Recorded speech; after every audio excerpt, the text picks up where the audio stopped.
Ok, bueno, estamos acá con el pastor Israel de Murcia, visitándonos acá en Gotemburgo, y el pastor Claudio de Noruega, pero ya radicado en Gotemburgo, y yo, el pastor Miguel Flores, de la Iglesia Cristiana Internacional de Gotemburgo. Tenemos un tema hoy día tremendo, un podcast tremendo, que vamos a hablar de la orfandad espiritual. El pastor Israel, el que está acá al lado mío, a mi izquierda, él está escribiendo un libro justamente sobre la orfandad, y es importante entender y conocer este asunto que mucha gente lo ignora o no lo ha entendido, a Dios como Padre. Y eso vamos a estar tratando en este tiempo acá, junto con los pastores, con Israel y con Claudio. Así es que acompáñenos, compartan lo que vamos a compartir ahora, un tema muy interesante y bien profundo.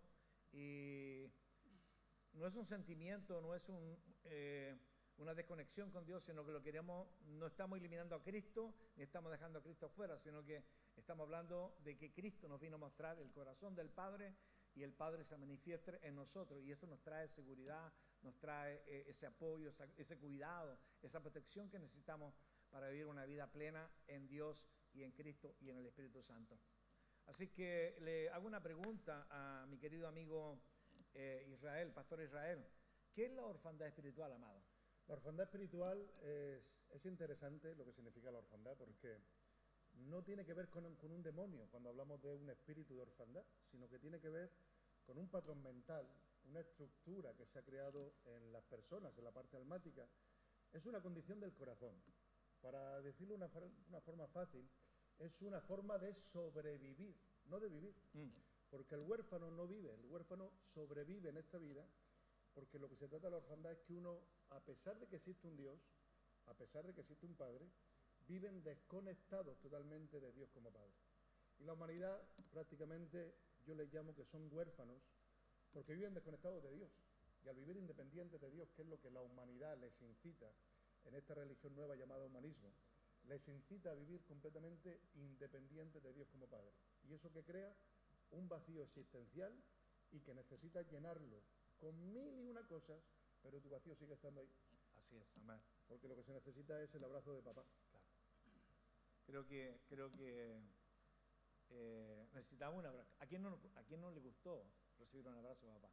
¿Sí? ¿A quién no le gustó sentir el cuidado o la protección de papá? Y tanta experiencia como hemos tenido, ya que somos padres, hemos tenido experiencia con nuestros hijos y hemos visto cómo la paternidad te influye de una forma positiva, de una forma negativa. Y Dios quiere influir de una forma positiva en nuestras vidas. Doctor Claudio Navarro, ¿qué opinas tú de la falta de paternidad? Comentábamos anteriormente, mientras nos preparábamos aquí, que a veces se entiende mal esto de la orfandad, porque uno lo asocia a algo físico, a padres espirituales, madres espirituales, pero en realidad el tema más profundo es la paternidad de Dios. Sí. Y a veces lo hemos olvidado un poco eso, y por ende nos sentimos huérfanos. Ahora hay una palabra que a mí me toca cuando hablamos de paternidad espiritual, y es la palabra intimidad. Intimidad. El Salmo 25 dice que el temor de Dios, dice Jehová se manifiesta en la intimidad, y a ellos les revela su pacto. Amén. Así que un padre que revela es con el cual tú tienes intimidad. Es lo que yo entiendo por el despego que hay entre Dios y la relación que deberíamos tener con Él. Yo me he dado cuenta que a lo largo de la Biblia, cuando uno ya tiene esta revelación, iluminación en cuanto a la filiación es la reconstrucción, o cuando Dios vuelve a conectarnos, una relación paterno-filial.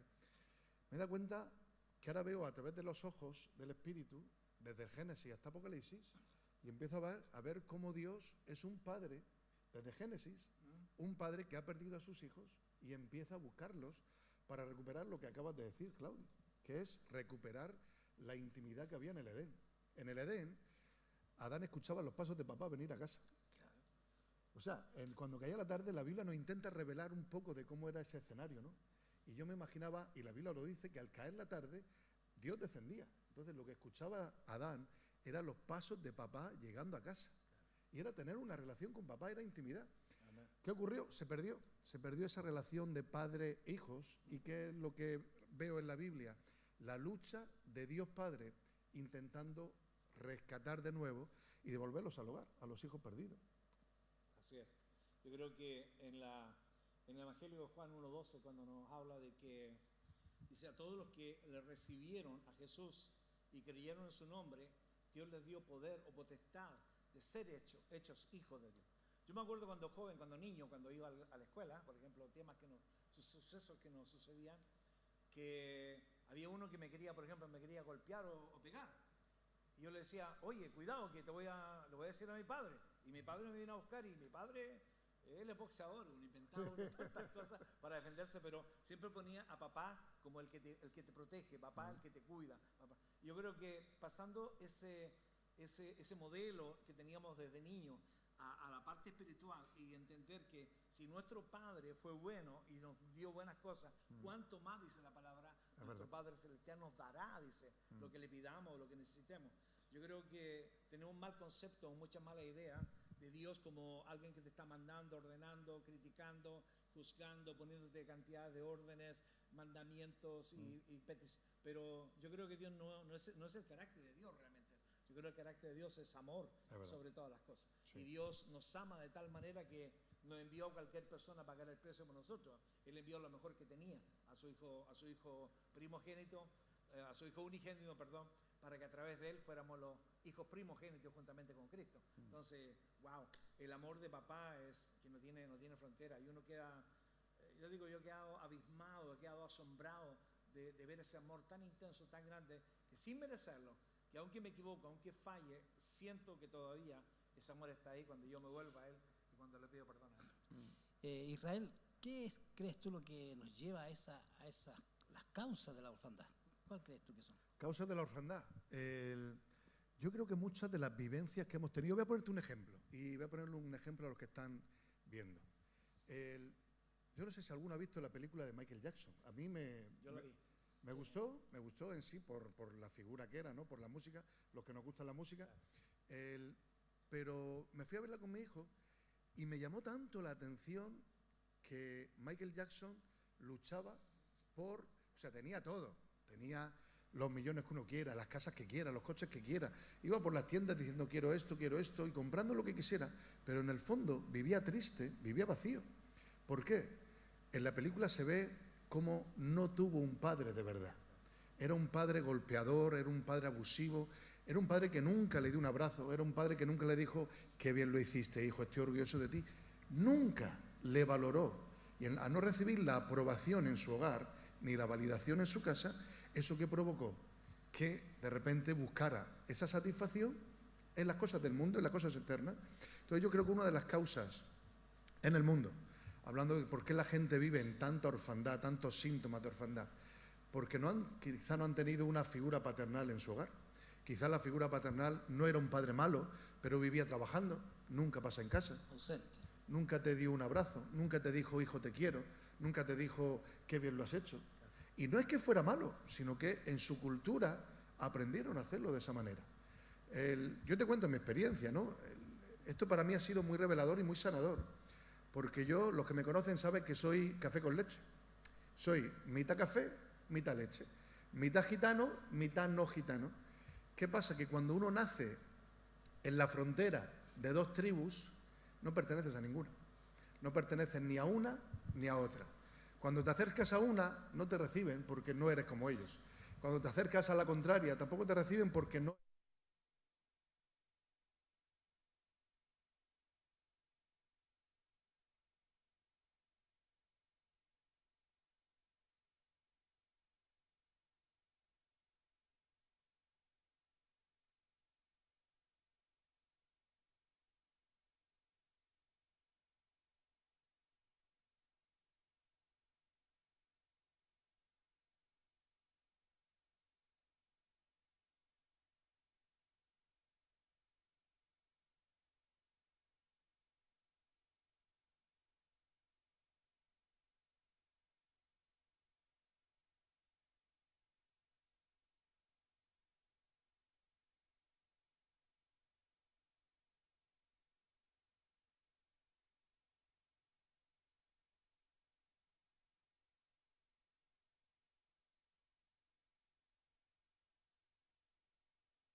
la foto. O sea, las redes sociales nos engañan y nos hacen pensar que el otro es mejor, que el otro tiene más, que el otro es más favorito, que el otro es más íntimo. Incluso en el mundo cristiano, a ver si me dais la razón, vosotros sois pastores 40 y tantos años.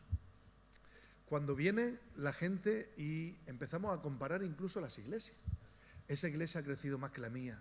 Ese pastor parece que predica mejor. Hace poco he escuchado esta misma comparación. No dejo subir a mi líder porque predica mejor que yo y la gente le va a aplaudir y yo voy a sentir.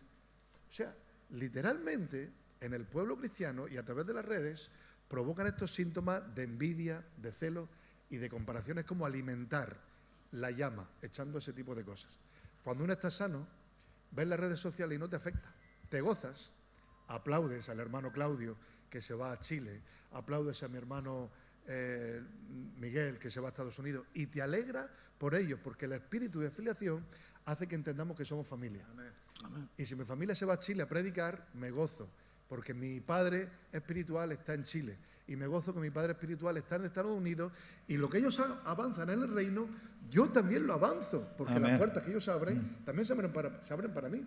Entonces mira cómo cambia el tema de las redes sociales, cuando uno tiene un espíritu de orfandad o cuando tiene un espíritu de filiación. Súper importante.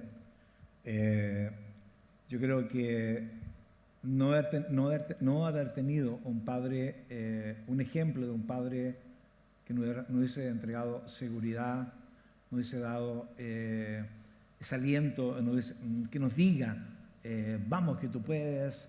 Generalmente en Sudamérica escuchamos la palabra no se puede o no hay, siempre negativo. En vez de decir, tú lo puedes lograr, esfuérzate. Una de las cosas que de Michael que me gustó de la película, que el papá le dijo, tú puedes ser, o sea, no hay límite, pero de una forma negativa, o sea, de un maltrato. Y eso a él yo creo que le trajo todo el problema psicológico que él tenía. Pero yo creo que si hay un padre que realmente se preocupa por nosotros, que quiere que crezcamos, que maduremos, que seamos realmente una luz para este mundo, es Dios. Y realmente sentirse seguro, papá me ama, o sea, no me ama porque me lo he ganado, me ama porque Él me lo entregó. Dice que de tal manera amó Dios, no al mundo, a nosotros, o a los que queremos, de tal manera que envió lo mejor que tenía para que pagara el precio por nosotros. O sea, si yo no entiendo eso, no estoy entendiendo realmente la paternidad que Dios tiene con nosotros. De tal manera me ama Dios, que Dios ve volvamos a los libros del Antiguo Testamento. Dime quién de todos los elegidos no fallaron. ¿Hubo alguno que no falló? Todos fallaron. ¿A quién eligió Dios? Prostitutas, la moabita Ruth, completamente contraria, y fueron usadas por Dios para cumplir el propósito al cual Dios estaba llamando. Ahora, no estoy diciendo que hay que pecar para que Dios te ame. No. Estoy diciendo que cuando conocemos el amor de Dios, tú te acercas, tienes una intimidad profunda con Él, que es la palabra Yahé, que tú no quieres soltarte de Él. O sea, yo no me suelto de Dios, yo me aferro a Él y hago todo lo que está a mi alcance para vivir una vida que a Él lo glorifique, que a Él lo exalta. O sea, yo quiero que mi padre sea orgulloso, tenga orgullo de mí. Yo creo que... Y no necesito ganarme el amor de Dios. El amor de Dios tengo que recibirlo. Es interesante cuando tú dijiste anteriormente que viene esta actitud de comparación, ¿no es cierto? Yo estaba pensando en Saúl y David. Cómo le molestaba, ¿no es cierto?, el cántico de la gente. Y la razón principal cuando uno lo va estudiando es que había perdido el contacto con su padre. Sí. Por consecuencia del pecado, lo había perdido, y cuando perdió esa filiación, entonces apareció esta sombra de comparación. Sí. Y yo lo encontré súper interesante eso. Sí, porque fíjate, en ese momento cuando Saúl ya ha perdido esa conexión con Dios, ya no necesita la valoración del cielo, necesitaba la aprobación del pueblo. Por eso cuando Saúl peca y de repente el profeta lo confronta y le dice, vale, está bien, he fallado, pero... Dile al pueblo que estoy bien, que lo he hecho correcto. O sea, necesitaba más la valoración del pueblo, el aplauso del pueblo, que el aplauso del cielo. Porque el huérfano vive de esa manera. El huérfano necesita alimentarse diariamente del aplauso terrenal, aunque ese aplauso te sacia hoy, pero mañana te necesita más aplauso. Bueno, hay una realidad también ahí. La obediencia de Saúl fue el 99,9%, pero ese 1% que él toma un rey que debería haberlo eliminado, que él no debería haber permitido que los animales vinieran para dejarlos como ofrenda, obedeció en todo, pero falló en una parte. Y yo creo que una de las cosas que a Dios le agrada, que cuando Él nos da una orden, o cuando Él nos dice que hagamos algo, nos está pidiendo que lo hagamos 100%, no a medias, ni el 20, ni el 30, ni el 50, ni el 90, sino que hay una obediencia a Dios. Ahora, ¿por qué obedecemos a Dios? Porque le amamos. ¿Y por qué? Porque dice que Él nos amó a nosotros primero. Entonces yo le devuelvo el amor. Mientras más amor recibo de Dios, más amor le voy a dar. Mientras más amor tenemos de Dios, más amor le vamos a entregar. Más nos vamos a cuidar de una vida en santidad, una vida en el temor de Dios, una vida que realmente le agrade a Él. O sea, nos cuidamos para vivir una vida. Yo digo mucho esta frase, que cuando uno es huérfano, vive por el amor, intentando ganarse el amor. Claro. Cuando uno es hijo, vive desde el amor. Claro. Entonces tu forma de vivir ya es diferente, porque vives desde el amor que ya has recibido. Cuando has sido lleno de la plenitud del amor de Dios, que es eterno, es sublime, es abundante, entonces comienzas a caminar en ese mismo amor hacia Dios y hacia tus hermanos. Amén. Se acaban las envidias, se acaban las comparaciones, porque cuando yo te amo a ti, no te voy a envidiar a ti, pero eres mi hermano. Cuando yo te amo a ti, no voy a tener una actitud de enojo, no voy a intentar hacerte daño, no voy a intentar... Cuando he recibido ese amor, entonces mi caminar en la filiación también cambia, porque el hijo se parece a su padre. Yo no sé si los que han visto a mi hijo con 15 años dicen que es mi fotocopia, pero es que yo soy la copia exacta de mi padre. La gente me ve por la calle: Bartolo, ¿cómo estás? Ah, sí, yo, por seguirle el juego. Bien, bien, bien. Sí, como 40 años que no te veía y no tengo yo muchos más. Ah, sí, es verdad, cuánto tiempo sin vernos. Pero porque la gente me ve y soy la viva imagen de mi padre, con el pelón, con los ojos, con el moreno de piel, todo igual. Entonces, el hijo se parece a su padre, en todo. Por eso entender esta filiación es tan importante, porque vamos a empezar a caminar pareciéndonos a papá. Creo que es importante también reconocer o creer o declarar o confesar lo que la palabra dice a nosotros referente a papá. Si Él dice que yo soy hijo, soy hijo. O sea, no tengo que, no debo cuestionarlo, no debo preguntarme, ¿seré o no seré hijo? Si la palabra dice que soy hijo, debo creerlo y debo confesarlo con mi boca. Gracias, Padre, tú eres mi papá, tú eres mi Dios, no solamente mi Dios, eres mi Padre celestial, y en el cual yo me apoyo, el cual tú estás conmigo. Yo le hago una pregunta a Claudio. Sí, te voy a hacer una pregunta, porque hablando de esto, ¿no? de lo que estaba diciendo Miguel, porque creo que es una falta de percepción. Cuando uno no tiene una percepción clara de Dios, entonces aquí nos ponían una pregunta: ¿qué influye en la familia en nuestra percepción de Dios? Porque cuando vemos a Dios de acuerdo a lo que hemos sufrido, vamos a tener un concepto de Dios y nos va a llevar a que nos alejemos o nos acerquemos. ¿Cómo ves tú esa influencia en nuestra familia para percibir a Dios de una manera u otra? Claro, nosotros como padres tenemos un rol tremendo, súper importante. Yo tengo la experiencia de mi padre, que me decía que las cosas prácticas yo no servían para mucho. Así no se clava, así no se atornilla, así no se hace, eres un tonto. Y claro, hoy día yo siempre le cuento esto en las predicaciones: si usted va a ver un cuadro en mi casa, lo saca, va a ver 30 hoyos detrás del cuadro, porque me cuesta y todavía me cuesta. Pero eso es lo práctico. Cuando conocí al Señor, por supuesto, eso transformó totalmente mi imagen y mi identidad. Y me empecé a sentir, ¿no es cierto?, un hijo aceptado, querido.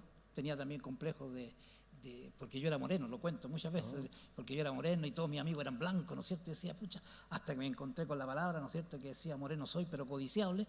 Y ahí ya me solté, bonito, claro. Pero el padre tiene un rol importante, porque es uno de lo que va a transmitir o reflejar la imagen de nuestro Padre Celestial. Queremos y tratamos de vivir lo más cerca de Dios, en intimidad con Dios, para reflejar a Cristo, como tú decías, como una estrella que no alumbra por sí sola, sino que el sol que la refleja. Es lo que de una otra manera yo podía decir. Ahora, claro que tenemos un desafío en la iglesia para reconectar a los hermanos con la identidad. Y ahí el trabajo, ¿cómo lo hacemos? ¿De qué manera podemos reflejar? Por supuesto, con la palabra, enseñando, pero también yo creo que la gente necesita ver. Es curioso. Fíjate cómo Satanás actuó en la primera pareja, en el Edén. Satanás intenta distorsionar la identidad, primeramente del hombre, pero también distorsionar la imagen que tenían de Dios. Hablando de la impresión que tenemos de Dios. Satanás le dice a Eva, pero sabes que a lo mejor tu Dios no te ha dicho del todo la verdad. Porque si comes de esa fruta, no vas a morir, vas a ser como Él. ¿Qué provocó? O sea, le engañó en su sentido para que Eva pensara, Dios no es tan bueno, Dios no es tan misericordioso, o sea, Dios me ha engañado porque si como de esto voy a ser como Él. Entonces provocó una distorsión de la imagen que tenía de Dios como Padre. Al conseguir una distorsión de Dios como Padre, Eva peca y automáticamente pierde la imagen, pierde la identidad. Entonces Satanás está empeñado en que perdamos la identidad, porque sin identidad no se puede alcanzar el propósito. Dios ligó en el Edén, en Génesis capítulo 1, verso 28, ligó el propósito, sojuzgar las naciones, sojuzgar la tierra, pero lo ligó a hechos a su imagen y semejanza. Cuando se rompió la imagen, se perdió la autoridad sobre la tierra. Amén. Por eso Satanás en la tentación a Jesús, Mateo capítulo 4, le dice, todos estos reinos te puedo dar porque a mí se me fueron entregados. ¿Cuándo se le fueron entregados? En el Edén, capítulo 3, cuando pecaron. Entonces Satanás se empeña en distorsionar tanto tu imagen como la imagen que tienes de Dios. No, y el primer ataque que recibe Jesús, ¿cuál fue? Es lo mismo. Si eres hijo de Dios. Es igual. Si eres hijo de Dios. O sea, yo creo que el ataque tiene que ver con nuestra identidad de saber que tenemos un padre, un papá que nos ama, un papá que se preocupa, un papá que nos cuida, un papá que nos guía, pero también un papá que nos enseña. Amén. Y son las consecuencias. Bueno, hemos estado hablando un poquito ya de las consecuencias de la orfandad espiritual. Cuando una persona vive como huérfana espiritual, ¿cuáles son las consecuencias que produce Israel? Decíamos al principio que hay un vacío dentro del ser humano. Y ese vacío se intenta llenar con riquezas, con posesiones. Hay gente que acumula. Hoy día van a acumular, intentar buscar el éxito en las redes sociales, porque eso les sacia, pero es un vacío. Hay gente que intenta acumular ropas. Las mujeres necesitan 20 armarios para acumular ropa y zapatos. Intenta saciarse con viajes, con coches, con casas, con cualquier cosa. Acá en Suecia hay un dicho típico que dice las 3 B. La villa, el carro, el Volvo, y el perro, el bube. Las 3 B. O sea, como que ahí me he dado cuenta que en Suecia eso de cuando tienes una cosa y quiere otra, pero también le pasa a uno, en cierto modo. También uno tiene eso, lo tiene latente. Pero no es eso lo que me llena a mí. Es verdad. No es eso lo que nos llena a ti. ¿Qué es lo que te ha llenado a ti, Claudio? ¿Qué es lo que ha llenado a ti en tu vida que tú te has sentido satisfecho? Bueno, es interesante porque de repente uno piensa que hay muchas cosas que a uno lo hacen feliz, que a uno le van a traer paz, gozo y todas estas cosas. Pero por supuesto que no hay nada más glorioso que sentir que uno está con la presencia de Dios, que Dios está de tu lado, que tú eres un hijo amado, que caminas y sabes que yo pertenezco a un Padre maravilloso, que hay un lugar para mí, que Él ha ido a preparar lugar para mí. Wow. Claro que eso me hace caminar en la vida confiado, me hace tener una esperanza. Y yo, como decía Israel, hay mucha gente que hoy día camina en orfandad y lo terrible, sin esperanza. Claro. Pero nosotros tenemos esa esperanza gloriosa. Sí. Tenemos a ese Padre Celestial que nos llena, y la gente. Yo tenía una vecina que le decía el vecino, ¿cómo puede estar contenta si su marido perdió el trabajo? Pero él es mi pastor, pues, y nada me faltará, pues decía. Y la hermana demostraba su gozo y su alegría, pero ¿cómo puede estar contenta si todas las cosas le son contrarias, el viento le es contrario, está en su vida? ¿Cómo puede ser feliz? Bueno, tengo un Dios que todo lo puede, que todo lo sabe, y Él me llena. Qué maravilloso, pues. Y esa misma sensación tengo yo, si le podemos decir sensación, o ese mismo sentir tengo yo de que Dios lo llena todo en todo.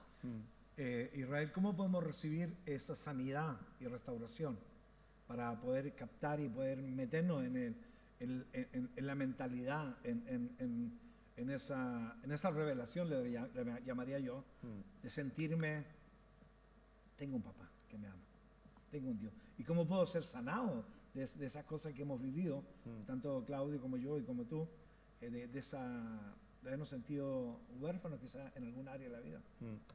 Déjame mencionarte algunos síntomas para ver si la gente entiende que es huérfana y le damos la solución. Vale. Perfeccionismo, uno de los síntomas. Claro. Intenta ser perfecto porque esa perfección te da validación. El agradar a todos, vives intentando agradar a todo el mundo. El control, una comparación constante. Claro. La adicción al reconocimiento. Una independencia tóxica cuando tienes relaciones y no las rompe a pesar de que es tóxico, de que te golpea, de que te habla mal, de que te abusa, pero sigues con él, ¿por qué? Porque tienes una total dependencia tóxica. Celos, envidias que hemos mencionado algunos, la vergüenza crónica, incluso, ¿por qué? Porque forma parte del miedo y el miedo es el mayor síntoma de la orfandad. Cuando Adán ha roto su relación con Dios, dice, capítulo 3, tuve miedo y me escondí. O sea, la orfandad provoca miedo y hace que te alejes de papá. Entonces, la vergüenza crónica es un miedo que está escondido y es parte de la orfandad. El luchar por tener identidad, encontrar la identidad en lo que haces, en lo que has estudiado. Por eso tanto te dicen, bueno, yo soy doctor con 5 másteres. Precioso, genial, estupendo. Pero estás buscando tu validación, tu identidad, en algo de tu esfuerzo, lo que tú has conseguido. Una mentalidad de esclavo, una defensa agresiva cuando uno no acepta corrección. ¿No habéis cruzado en la iglesia alguno que le intentas corregir con amor, con gracia, con verdad? Pero no aceptan. ¿Por qué? Porque hay una orfandad ahí disfrazada de me tengo que defender, no me pueden hundir. Una defensa agresiva. O sea, lo que he visto en muchos casos de que las chicas que han tenido abusos sexuales de varones, les cuesta a un hombre recibir algún consejo o una dirección de un hombre. Inmediatamente se ponen a la defensiva por el pasado que traen. Y yo creo que la sanidad que esa persona o esa mujer o esa chica tiene que entender de que estamos hablando del amor de papá, no estamos hablando del amor carnal, estamos hablando de un amor espiritual, un amor que la vino a salvar, que la vino a restaurar, la vino a ayudar para que sea sanada, para ser liberada y dejar atrás esa mala vivencia que experimentó. Es interesante. Sí, claro. La idea es, como decíamos, la pregunta es reconectar a la gente con la identidad de hijo. Sí. Y cuando está reconectado, entonces empieza a ver a Dios de otra manera. Me acordaba de un versículo anteriormente cuando decía que cuando Adán tuvo a Set, su hijo, dice que no era ya más a la imagen de Dios, era a la imagen de Adán. Porque Adán había perdido la relación con el Padre.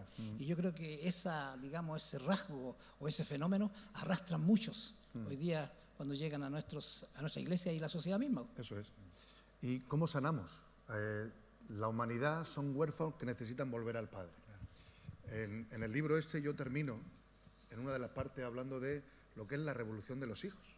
La revolución de los hijos es los que hemos entendido y hemos recibido la adopción, ahora somos llamados a buscar a los huérfanos del mundo y traerlos de vuelta al hogar.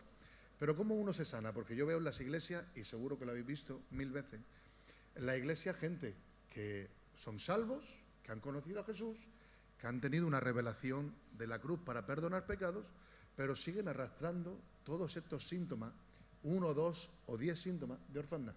¿Cómo se sana? Romanos capítulo 8, verso 14, nos habla de 2 espíritus, y no creo que hable de demonios, hablo de sistemas, hablo de lo que está operando, y dice, porque los que son guiados por el Espíritu, estos son hijos de Dios. Dice, porque no habéis recibido un espíritu de esclavitud para estar de nuevo en temor, sino habéis recibido un espíritu de adopción por el cual clamáis, Abba, Padre. ¿Cómo recibe uno sanidad del alma y rompe con este espíritu de orfandad? Cuando realmente tiene una revelación de Jesús y de la cruz. Dios da una promesa en Génesis 3. En tu simiente van a nacer uno que le va a pisar la cabeza a la serpiente. Génesis 22, Abraham está subiendo el monte, tiene que sacrificar a su hijo Isaac. Dios le ha dicho, sacrifica a tu hijo. 3 días de dolor, pero de repente, dice la Biblia, y alza la vista y vio el lugar de lejos. Y es interesante que Isaac le pregunta al padre, Padre, llevamos la leña, llevamos el cuchillo, llevamos el fuego, ¿dónde está el cordero? Y ahí Abraham lanza una Yo le digo una estaca profética. Claro. Pone una señal profética. Le dice, Dios proveerá. se proveerá, mira que dice el original, a sí mismo de un cordero. O sea, Dios iba a traer un cordero él mismo que iba a traer la solución a la orfandad. Jesús nos revela un poquito más de lo que ha visto Abraham cuando ha alzado la vista, porque dice, Abraham vio mis días y se alegró. ¿Qué vio? Abraham pudo ver, para mí, mi interpretación, vio la cruz, vio los clavos, vio los latigazos, vio la corona de espinas, vio el costado traspasado y entendió que ese era el cordero que Dios se iba a preparar para sí mismo. Por eso dice, mi hijo va a vivir, porque si mi hijo no vive, este Mesías que he visto en revelación no va a venir. Entonces mi hijo lo voy a sacrificar, pero Dios lo va a resucitar. Esa era la opinión, la revelación que tenía Abraham. Entonces, ¿cómo se sana la orfandad?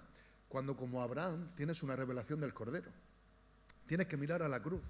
La cruz no solamente perdona tus pecados, que es lo más importante, sino que te devuelve al hogar, te devuelve a tener no un espíritu que te esclaviza, sino un espíritu de filiación, por el cual tú dices, Abba.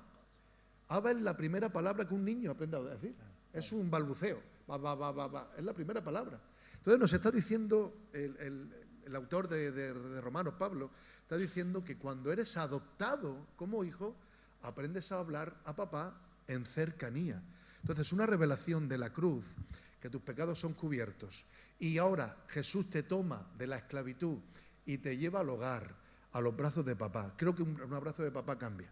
Completamente, yo creo que cuando vemos la plenitud de ese amor, yo tengo una experiencia tremenda que me cambió, me ayudó mucho en mi vida espiritual, fue cuando yo iba camino a la escuela bíblica, Uppsala. Estábamos en la crisis económica, la peor de Suecia, 93, una crisis tremenda. Y yo muy preocupado de cómo iba a poder mantener mi familia, cómo me iba a sostener, no había trabajo, había mucha cesantía, y preocupado de todo este tipo de cosas. Como siempre andamos afanados o con una ansiedad. Y de pronto orando, estaba en oración yo en la casa y veo en mi refrigerador una tarjeta de esas que traen con un lema cristiano. Y decía, mira los pájaros del cielo, ni siembran, ni cosechan, ni guardan en granero, y vuestro Padre, dice, los provee de todo lo que necesitan. Y esa palabra fue como a mí que saltó a mi corazón, y dije, si Dios, mi papá, se preocupa de los pájaros, se preocupa de la naturaleza, se preocupa que todo funcione para que existamos, ¿cuánto más se va a preocupar de nosotros? Y eso a mí me liberó completamente de ansiedad, me liberó de preocuparme de qué voy a comer, cómo voy a pagar el arriendo, cómo voy a pagar la escuela bíblica, me liberé. Y empecé a regalar cosas, desocupé el departamento, dije, cuando volvamos, vamos a tener una cama nueva, vamos a tener y voy a cambiar mi coche en el camino. Mira. Ni idea. Y todo eso me cumplió porque una palabra de Dios se me fue revelada. Es verdad. El abrazo del Padre. Y yo sentí justamente un abrazo que realmente me confortó, me llenó, me dio una seguridad. A eso quiero hablar yo.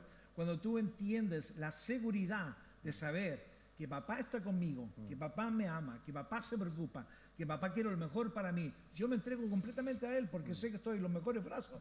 Estoy en los mejores brazos que puedo tener. ¿Cuántas veces nos hemos sentido inseguridad y de todas maneras no hemos decidido confiar en Él, aunque no hemos tenido a nada seguro? Y hemos caminado por fe, hemos caminado en el agua y hemos visto la mano de Dios. Yo veo a mis hijos que ellos van al frigorífico y lo abren y saben que ahí hay comida. No se preguntan de dónde ha salido. No se preguntan si necesitas euros para llenar ese frigo, cuántas horas de sudor a 44 grados se necesita. No, ellos saben que van al frigorífico, abren el armario a una galleta, a una leche, a un yogur. Entonces, con el Padre, cuando tienes al Padre en tu hogar, no te preocupas por el mañana. Yo digo esta frase que me encanta: el huérfano necesita conocer el mañana. El hijo confía en el Dios que conoce el mañana. Entonces, cuando uno como hijo camina de la mano de Dios como padre y papá, conoce el mañana. Eso te da seguridad. A mí me da tranquilidad saber que Dios conoce el futuro más inmediato y el futuro de mi vida. Me da tranquilidad que papá está con nosotros. Es interesante porque cuando uno va a la Biblia y habla, por ejemplo, de David se expresaba como Dios mío, castillo mío, roca mía. Era como que Dios era tan personal. Y yo creo que ese es algo también que hemos perdido un poquito. Hemos hecho a Dios, a ver cómo decirlo, popular para todos, es como el Dios de todos, es el Padre de todos, pero no es el Padre de todos, es mi papá, Sí, es verdad. personal. Y eso también hemos perdido un poquito, y ahí a lo mejor deberíamos apuntar con nuestra predicación y enseñar esa relación que ese es tu Padre, es tu Padre. Y cuando te acaricia, te va a acariciar a ti. Si bien puede acariciarlo a todos, puede hacer llover sobre los buenos y sobre los malos, pero es tu papá. Es tu papá. Y cuando uno dice, es mi papá, po. Y eso he dicho siempre de que el papá, Dios como papá, no es el mismo papá de todos. Porque algunos lo ven como el papá así de pequeñito, otros lo ven como el papá un poquito más grande, otros lo ven como el papá así de grande. Y yo creo que si esa revelación llega, podemos tener esa revelación de la iglesia, de que la gente entienda de ese amor tan inmensurable, ese amor sin barreras, sin frontera, que Dios tiene con nosotros. Te digo, tú te lanzas, tú te tiras. Es que la gente piensa que el Dios del Antiguo Testamento es diferente al Dios del Nuevo Testamento. Ven al Dios Padre del Antiguo Testamento como muy agresivo, como con ira, y luego ven a Jesús y dicen, pero es que parece que Jesús es diferente a ese Dios del Antiguo Pacto. Pero realmente Jesús dice, creo que lo hemos dicho antes, ¿no? Que Jesús vino a revelarnos realmente el corazón de papá. Entonces, ¿cómo vamos a tener nuestra revelación conforme vayamos creciendo en la revelación del amor que el Padre tiene por ti? Vas a tener una revelación mayor, y esa revelación mayor va a hacer que tengas más confianza, porque ese Dios Padre, entre comillas, como que está creciendo en tu vida por cuanto tienes mayor revelación. Amén. ¿Qué opina Claudio? No, yo estoy emocionado porque realmente a medida que uno conversa acerca de esto de ser hijo, de la filiación, de ser heredero, de tener un papá tan maravilloso, uno se va llenando de gozo, de esto de que a veces la gente no entiende por qué en medio de la dificultad, en medio del problema, podemos mantener ese gozo. Es porque hemos conocido a papá, y yo sé que papá se la juega por mí. Si hay una expresión, yo sé que papá se la juega por mí. Uno ve de repente diferentes películas y todo, y de repente el hijo y el papá se ven en una situación donde le dicen, pero bueno, eres tú, ¿no es cierto?, tu hijo. Y el hijo piensa, ¿papá me dejará morir? ¿Papá me dejará morir? Y el papá dice, no. Yo doy mi vida por él. Muy bien. Y de repente uno dice, wow. Y eso es lo secular. Imagínate lo espiritual. Papito envió a su hijo para que muriera por nosotros, en amor hacia nosotros. Israel, una pregunta para que vamos encauzando el tema. Consejos prácticos para la audiencia, para saber qué consejos, cómo podemos cambiar nuestra manera de ver a Dios, nuestra manera de ver a papá, cómo puedo ser sanado también yo de las heridas que traemos, porque todos llegamos a la iglesia con una mochila, con cargas, abusos, maltratos, etcétera, etcétera, etcétera. Vale, yo creo que lo primero que tenemos que hacer es reconocer. Reconocer que, aunque he sido cristiano, he vivido en esa mentalidad o en ese espíritu de esclavitud de huérfano. He vivido en temor, he vivido en comparaciones, he vivido en celos, he vivido en unas relaciones tóxicas, he vivido en una agresividad continua. He vivido en X síntomas, pero que todo nos lleva a lo mismo, una orfandad. Reconocer primeramente esa herida, y luego, ¿Adán qué hizo? Se escondió. ¿Para qué? Para no sufrir más heridas. A veces uno no se quiere relacionar mucho con la gente de la iglesia, no se acerca mucho a los pastores por si me vuelven a herir, porque hace 40 años un pastor me dijo y me hirió. No, deja que la herida se abra para que se limpie, para que Dios la pueda limpiar, y luego comienza no a alejarte. Primeramente, acércate a Dios como Padre. Decía el pastor Claudio algo precioso al principio, de que la paternidad te entrega intimidad. Claro. Esto es lo más hermoso. O sea, papá se acerca a ti y te acerca a él, ¿para qué? Para que tengáis intimidad. El hijo pródigo reconoció su herida. Tengo hambre, quiero comerme las algarrobas, estoy herido, estoy roto, no tengo dinero, estoy pobre. Pero he recordado que en la casa de mi padre hay pan. Volveré. Reconoce su falta, ¿y qué hace? Vuelve al hogar, vuelve al padre. Y ahora también, tercero, tienes que venir no con una mentalidad como que Dios te va a golpear. Dios es un padre abusivo que te va a pisar. ¿Por qué me hiciste esto? Dios no te va a venir recordando el pasado. Piensa en esa escena. El hijo pródigo viene, mira, padre, no soy digno de ser llamado tu hijo, tenme como un jornalero. Y el padre le dice, no me cuentes más. Lo abraza y lo besa. Vas a sentir el abrazo y el beso de papá y eso te va a sanar. Entonces, ¿el padre qué hace? El padre te transforma por completo. Cuando dejas de esconderte, vienes al padre con tus ropas sucias, tranquilo. El padre se va a ocupar de quitarte los trapos sucios, que es tu vieja naturaleza, y te va a vestir de Cristo, que es una nueva naturaleza. Amén. Y esa nueva naturaleza, ¿qué va a hacer? Que camines como hijo. Te va a dar un anillo. Solamente los que tenían el anillo tenían la autoridad de la casa. Claro. Y solamente los hijos llevaban zapatos. Ya. Los jornaleros, los trabajadores iban descalzos. Entonces le dice ponerle anillo, porque es hijo, y ponerle calzado, para que la gente lo vea que es hijo. Entonces, ven con tu ropa sucia, ven oliendo a cerdo, que echas peste, decimos en Murcia, pero ven con tus heridas y deja que Dios, como Padre, te abrace, te sane, te cambie las heridas y luego simplemente deja que Cristo te vaya revelando cada vez más de lo que es el Padre para ti y vayas creciendo en esa comunión con el Padre. Mira, los científicos han descubierto que la lectura de la palabra, las consecuencias de leer la palabra de la Biblia, leer la palabra. Dicen de que si tú lees o escuchas un sermón el domingo, no hay cambio en tu vida. Si lo lees 2 veces a la semana, tampoco hay cambio, no se produce cambio. Pero ellos han podido medir que cuando tú vas 3 veces, ya hay un pequeño cambio en el cerebro humano. 4 veces ya se produce un cambio positivo. A la 4ª vez dice que disminuye el deseo de alcoholismo, sexo fuera del matrimonio, de sacar cosas que no son tuyas, de robar, y una cantidad de cosas empiezan a ser eliminadas solamente por la palabra de Dios. Y si Dios nos dejó una palabra tan poderosa y tan maravillosa como su palabra, te digo, y nosotros fuéramos más... La verdad es esta, Israel. Todo el mundo sabe la verdad, pero no hace nada. Todo el mundo sabe que si fuma va a producir un cáncer al pulmón, pero la gente fuma igual, a sabiendas. O sea, la gente sabe, todo el mundo sabe que cómo adelgazar. ¿Y qué hacemos? ¿Por qué me miras a mí? ¿Y qué hacemos? No adelgazar, o sea, No desviemos el tema, ¿eh? la verdad la tenemos, Es cierto. pero no la ponemos por obra. Sí. Y por eso dice que la verdad os hará libre. Entonces cuando tomamos la palabra de Dios y la ponemos por obra en nuestra vida, empezamos a reaccionar y a entender, wow, y tengo que reconocer, Dios me ama, Dios me ama.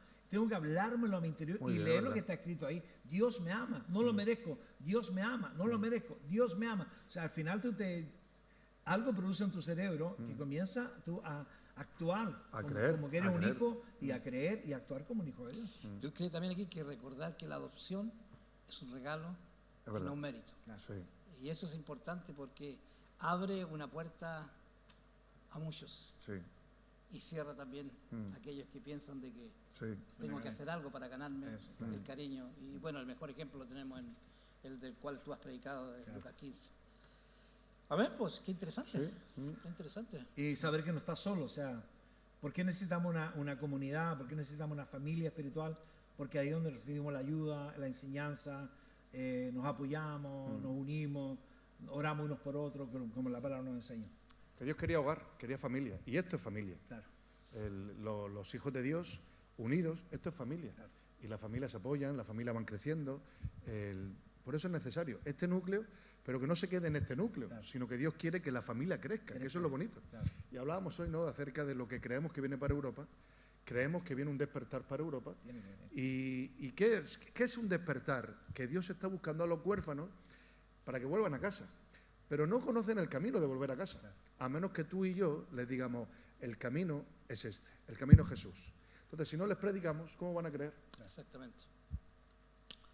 Amén, pues. Amén. Yo me gustaría dejaros un versículo, que es Gálatas capítulo 4, dice, al final del verso 7 dice, ya no eres esclavo, eres hijo. Amén. Amén. Y si eres hijo, también eres heredero de Dios por medio de Cristo. Los hijos tienen herencia, no solamente tienes intimidad con el Padre te ha regalado todo. Efesios capítulo 1 dice, hemos sido bendecidos con toda bendición espiritual en las regiones celestiales en Cristo. Entonces, como hijo, tienes derecho a intimidad con el Padre, pero también tienes una herencia. y también tienes un propósito, porque los hijos son llamados a traer hijos a casa. Hay un llamado sobre tu vida. Eso quería dejarte. Amén. Mira, hay una palabra en Daniel profética que es tremenda. Dice los entendidos, los que han tenido capacidad de dimensionar quién es Dios y a qué Dios nos llamó. Dice, los entendidos resplandecerán como el resplandor del firmamento. Y los que enseñan la justicia a la multitud de gente, dice, como las estrellas perpetuas y eternas. Qué bueno. O sea, hay algo ahí que Daniel está enseñando, de que cuando tenemos un conocimiento, una revelación de quién es Dios, del amor de Dios, por eso yo no puedo callar. Yo no puedo callar de no hablar del amor de Dios. Yo me siento al lado de alguien, en el avión, en un bus, y hasta donde la playa, donde esté. Yo tengo que hablar de Dios. O sea, para mí eso es natural. O sea, está en mi interior. Y lo hago no porque yo quiera hacerme una gran imagen. No. Lo hago porque he conocido el amor de Dios. He visto el amor de Dios. He visto cómo Dios se ha movido. Que yo sin merecerlo, que por su gracia me ha bendecido, me ha protegido, me ha salvado, me corrige, me perdona, me ayuda, me inspira, me motiva. Tengo que compartir eso que Dios me ha dado. Muy bien, así es. Qué bonito. Amén, pues. Amén. Vamos concluyendo. Sí. Oye, ¿tendrá algo que ver esto, ¿no es cierto?, al último del Antiguo Testamento, cuando Malaquías habla acerca del día, ¿no es cierto?, el día del Señor, grande y terrible, dice. Pero dice, y haré volver el corazón de los padres hacia los hijos y de los hijos Hacia los padres. hacia los padres. Qué bonito. Y yo creo que un tiempo donde Dios está, ¿no es cierto?, haciendo volver el corazón de los hijos hacia Él. Bueno, lo que te hablaba yo, para terminar, lo que te hablaba yo hoy día, Israel, si en la iglesia entendemos de que somos una familia, yo creo que tenemos acá la visión realmente es levantar padres y madres espirituales para la gente nueva que viene. Sí. Yo creo que ahí podemos reforzar y podemos ayudar, y yo creo que viene automáticamente una multiplicación. Sí, eso es multiplicación. Dios no divide, Dios multiplica. Claro.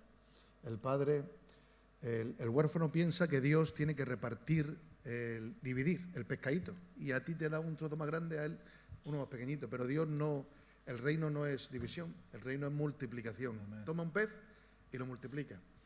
Dios quiere multiplicar la iglesia y lo hace a través de padres y madres espirituales, que lo que han recibido por amor empiezan a darlo por amor. Eso hace que la iglesia deje de ser una iglesia dormida y se convierta en una iglesia activa. Oye, quiero ir a rescatar. Oye, Pastor Miguel, Pastor Claudio, yo quiero abrir en Grobo, en Lerum o en mi ciudad, quiero abrir una célula y llamar a la gente y predicarle el evangelio. Adelante, vamos, vas con nuestro apoyo, adelante. Yo creo que es tiempo de crecer. Amén. Amén. Te damos gracias. Bueno, esperamos que haya sido de bendición para los que nos han estado viendo este podcast sobre la orfandad. Lo único que les puedo decir, busquen a Dios, aférrense de Dios, congréguense, busquen una familia donde se sientan en casa y sean parte de una familia, y crean en un Dios que lo ha adoptado, un Dios que nos abraza y un Dios que nos restaura. Así que Dios les bendiga, bendiciones, y nos vemos en el próximo podcast. Hasta la próxima. Amén. Bendiciones. Bendiciones.